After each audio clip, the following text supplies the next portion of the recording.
जितने आस्था चैनल पर कथा सुन रहे हो, जितने फेसबुक और यूट्यूब पर सुन रहे हो, बहुत सावधानी से सुनना। एक कटोरी में पंचामृत बनाकर ले जाते हैं, दूध, दही, शहद, घी, शक्कर, ये सब मिलाकर यदि आप लेकर जाते हैं और ले जाकर भगवान शंकर के सामने समर्पित करते हैं, एक बेलपत्री अशोक सुंदरी, अभी तक आपने जो बेलपत्री चढ़ाई है अशोक सुंदरी के ऊपर, डंडी का मुख जहां से पानी बहता है उस ओर रखा जाता है। पर जब हमें ऐसा लग रहा है कि हमारे पितृ भूखे हैं या हमारे पूर्वज प्यासे हैं या उनको भाग नहीं मिल रहा, इसलिए मेरा कोई काम नहीं हो रहा, इसलिए शिव राजी नहीं हो रहा है, तो ये बेलपत्री के भाग को बदल दिया जाता है। ये बेलपत्री अशोक सुंदरी की जगह पर जब चढ़ाया जाता है तो ये पत्ती का जो भाग है जहां से पानी बहता है उस ओर रखा जाता है, और ये डंडी का भाग शिवलिंग की ओर रखा जाता है। और यहीं पर भगवान शंकर को जो तुम पंचामृत बनाकर लेकर गए हो वो पंचामृत चढ़ाया जाता है, और वही पंचामृत थोड़ा सा शिवलिंग पर चढ़ा दिया जाता है। उसके बाद में पितृ पूर्वज जल की आस नहीं रखते, न भोजन की आस रखते हैं, क्योंकि शंकर उनको तृप्त कर देते हैं, शिव उनको पूर्ण कर देते हैं।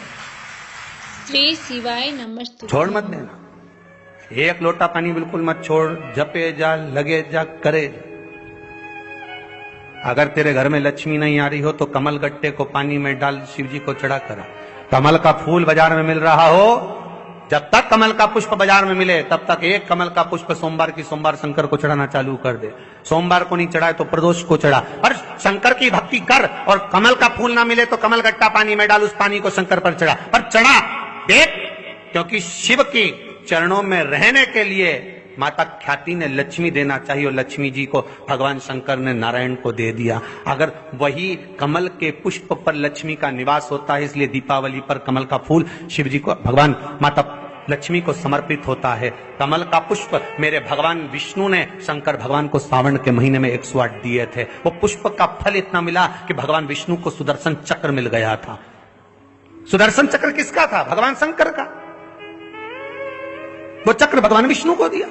ले लो, तुमने कमल के फूल चढ़ाए 108, ये कमल का पुष्प चढ़ाने का फल ये कि अपना सुदर्शन चक्र तुमको देता हूं, दुष्टों का संहार करना ये आपको देता हूं। भगवान विष्णु सुदर्शन चक्रधारी हो गए।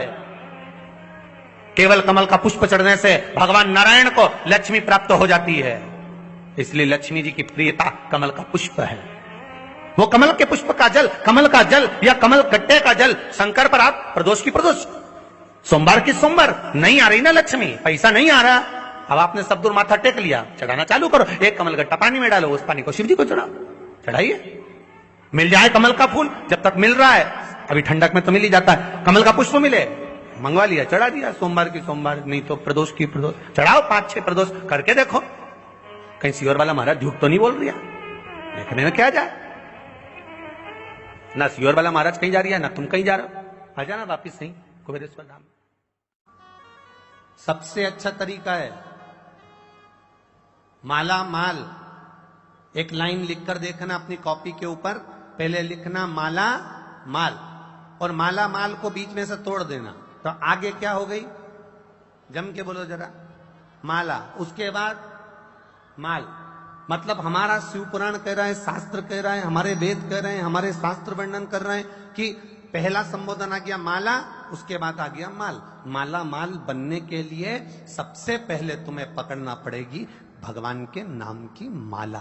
जिसने भगवान की भक्ति करना प्रारंभ कर दी, जो भगवान की अविरल भक्ति में जुड़ गया, जिसने माला जपना प्रारंभ कर दिया, जिसने भगवान का भजन करना प्रारंभ कर दिया, जिसने शंकर जी के मंदिर में 1 लोटा जल चढ़ाना प्रारंभ कर दिया, जिसने श्री शिवाय नमस्तुभ्यम कहना प्रारंभ कर दिया, जिसने पंचाक्षर मंत्र नमः शिवाय कहना प्रारंभ कर दिया, जिसने षडाक्षर मंत्र ओम नमः शिवाय कहना प्रारंभ कर दिया, जो दिल के साथ हृदय से जुड़कर माला परमात्मा के नाम की जपता है, वो एक ना एक दिन माला माल अपने आप बन जाता है, उसको कहीं जाना नहीं पड़ता। श्री शिवाय नमस्तुभ्यं। ना चांदी का, ना स्टील का, ना लोहे का, ना प्लास्टिक का, ना कांच का, ना सोने का, कोई बर्तन, ना कांसे का, ना एल्युमिनियम का, ना पीतल का, केवल एक पात्र होना चाहिए, वो है तांबे का। काय का पात्र होना चाहिए? तांबे का पात्र। और सूर्य नारायण भगवान को जब 8 इंच ऊपर तुम्हारा हस्त है और जब हम सूर्य को जल चढ़ा रहे हैं, कैसे जल चढ़ाना है वो भी समझ लीजिए।